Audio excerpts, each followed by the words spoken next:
चेवेला के MP doctor जी रंजीत रेड्डी व रंगारेड्डी जिला के कायदीन ने सेक्रेटरीट में सीएम केसीआर से की मुलाकात। चेवेला के रुकनी असेंबली डॉक्टर जी रंजीत रेड्डी ने कहा कि 111 जीओ को उठाना खुशी की बात है, जो गुज़िश्ता 3 दिहाइयों से चेवेला इलाके के लोगों के लिए तरक्की का सुतून है। रियासती हुकूमत के जरिए 111 जीओ की हालिया मनसूखी के तनाजुर में MLA प्रकाश गौड़, काले यादैया और मुकामी अवामी नुमाइंदों ने पीर को खैरताबाद में सेक्रेटरीट में सीएम केसीआर से मुलाकात की और उनका शुक्रिया अदा किया। इस मौके पर रुकने असेंबली रंजीत रेड्डी ने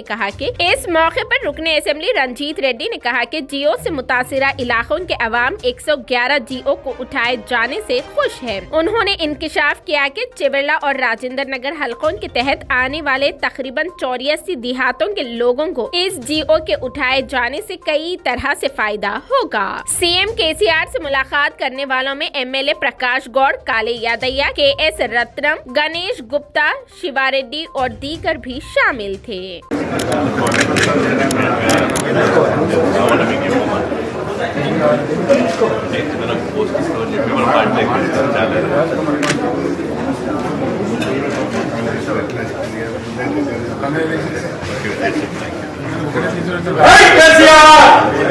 फोटो